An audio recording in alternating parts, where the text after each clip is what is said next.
Learn to love yourself so you can experience love, joy, and abundance. Listen to this powerful message by Louise Hay. The relationships in your life.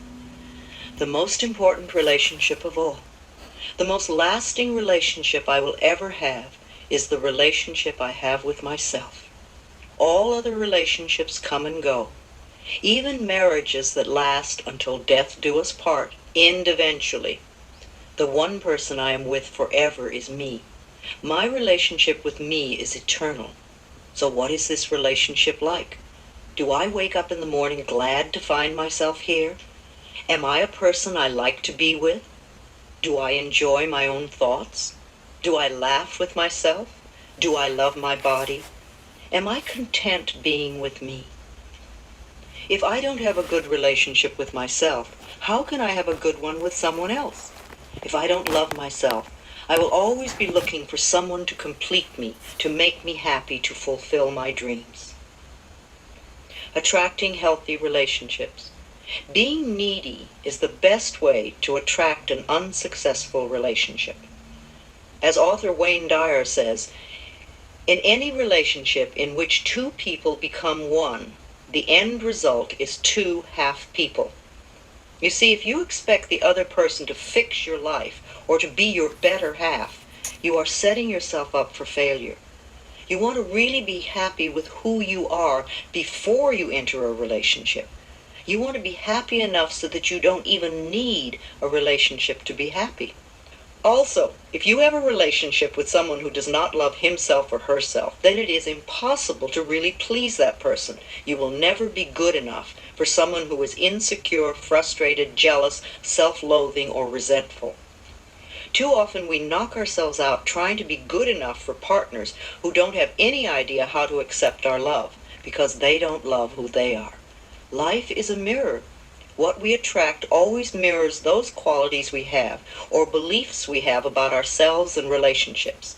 What others feel about us is their own limited perspective of life. We must learn that life has always loved us unconditionally. Jealous people are very insecure. They don't value themselves. They have no faith in their self-worth. Jealousy is really saying, I'm not good enough, I'm not worth loving, so I know my partner is going to cheat me or leave me for someone else. This creates anger and blame. If you stay with a jealous person, then you are saying that you don't deserve a loving relationship. It's often the same thing with spousal abusers. They either grow up in a family where abuse was normal and they just continue the family pattern, or they blame the world and their partners for their own lack of self-worth. Abusers will never stop the abuse pattern unless they undergo therapy. Abusers almost always have a parent they have deep resentment towards. Forgiveness is a vital issue for them. They must understand their patterns and be willing to change. Our parents' influence. All my relationships are based on the relationships I had with my parents. I was so shocked when I first discovered this.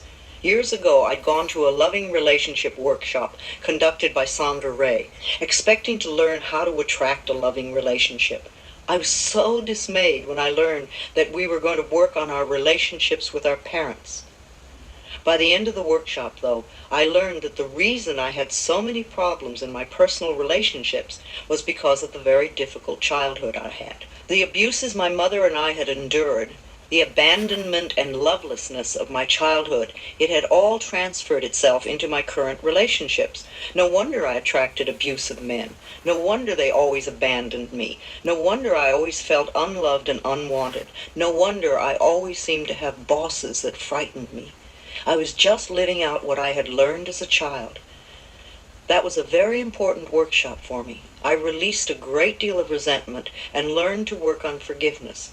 The relationship with myself improved enormously, and never again did I attract an abusive man.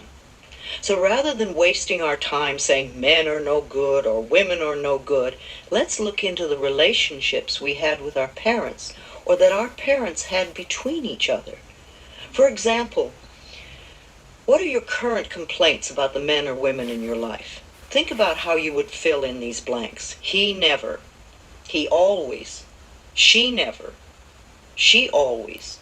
Men won't. Women won't.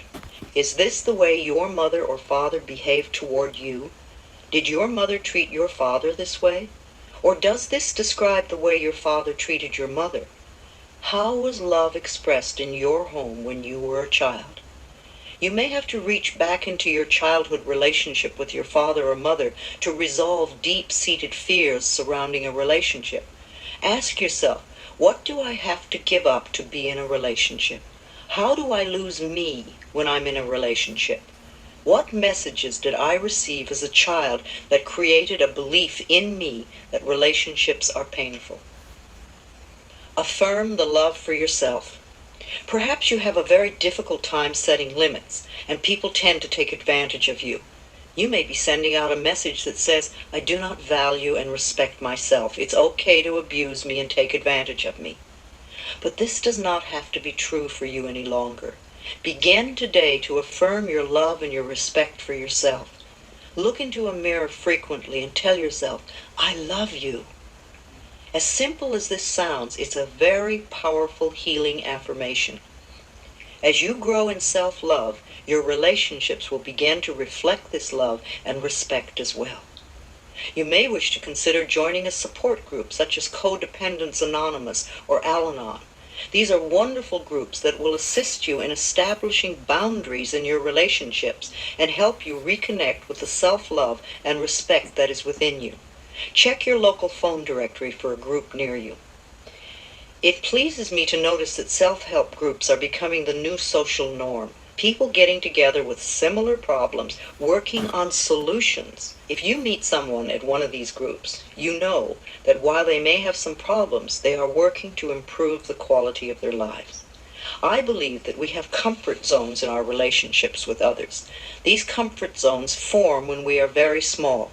If our parents treated us with love and respect, then we associate this type of treatment with being loved. If, as is the case for many of us, our parents were unable to treat us with love and respect, then we learn to be comfortable with this lack. In an effort to get our needs met, to feel loved and cared for, we associate being treated badly with being loved.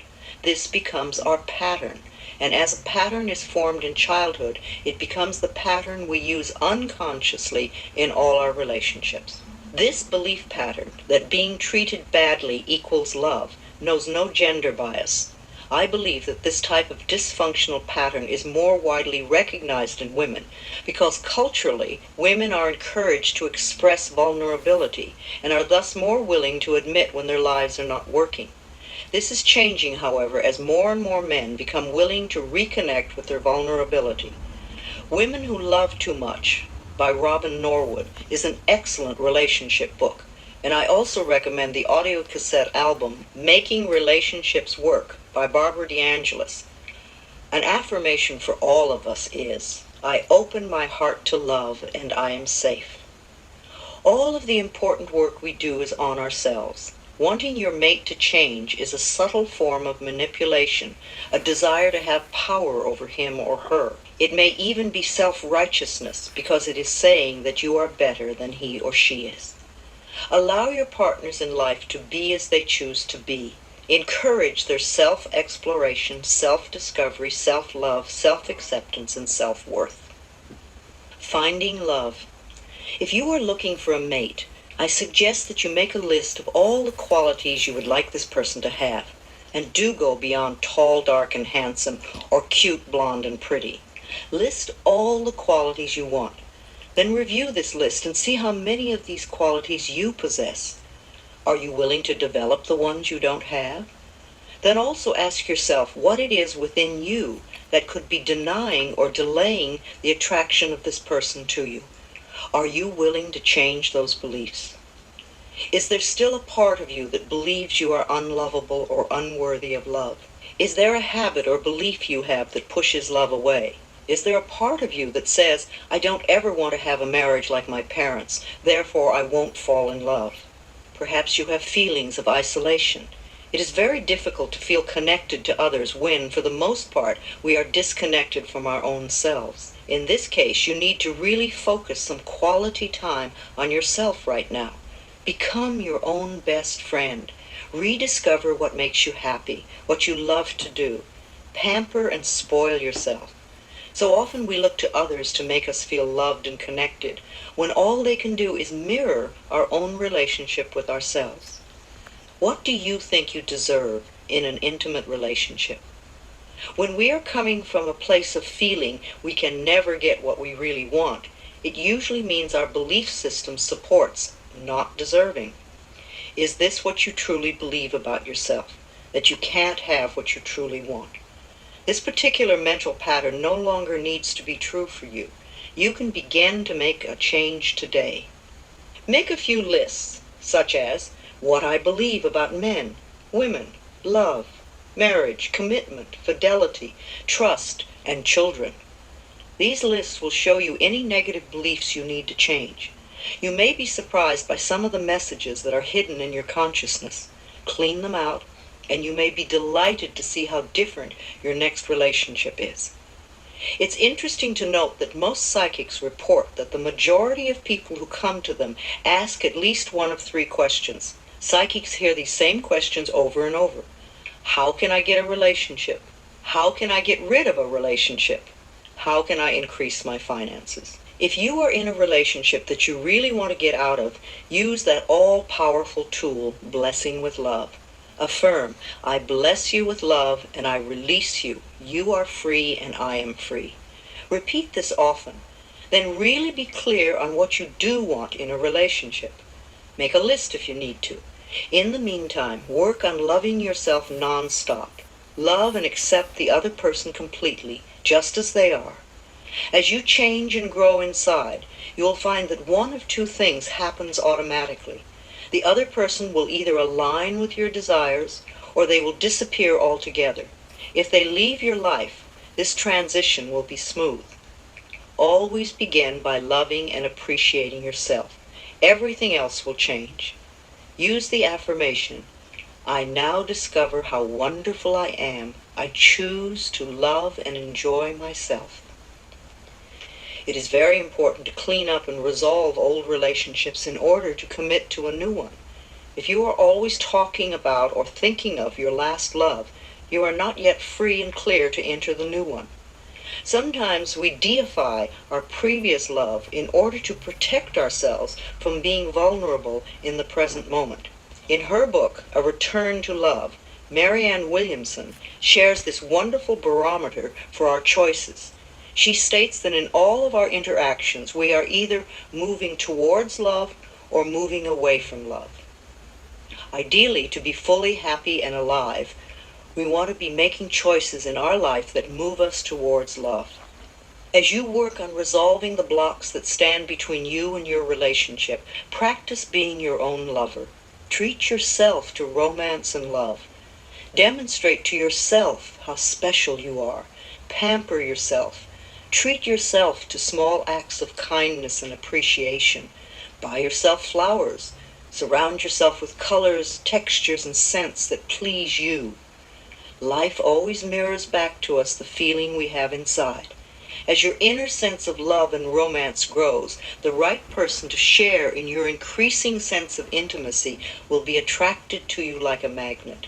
Most importantly, you will not have to give up any part of your own self-intimacy to be with that person. The end of a relationship. The end of an affair is often a very painful time. We go into the I'm not good enough routine and punish ourselves. We think that because the other person no longer wants to be with us, there must be something wrong with us, and we often fall into deep despair. It is not true that there is something wrong with us, though. All relationships are learning experiences. We come together for a period of time. We share energy and experiences for as long as we can. We learn what we can together. Then there comes the time to part. This is normal and natural. Don't cling to an outworn romantic relationship just to avoid the pain of parting. Don't put up with physical or emotional abuse just to be with someone. You will never have a fulfilling life if you cling to old experiences.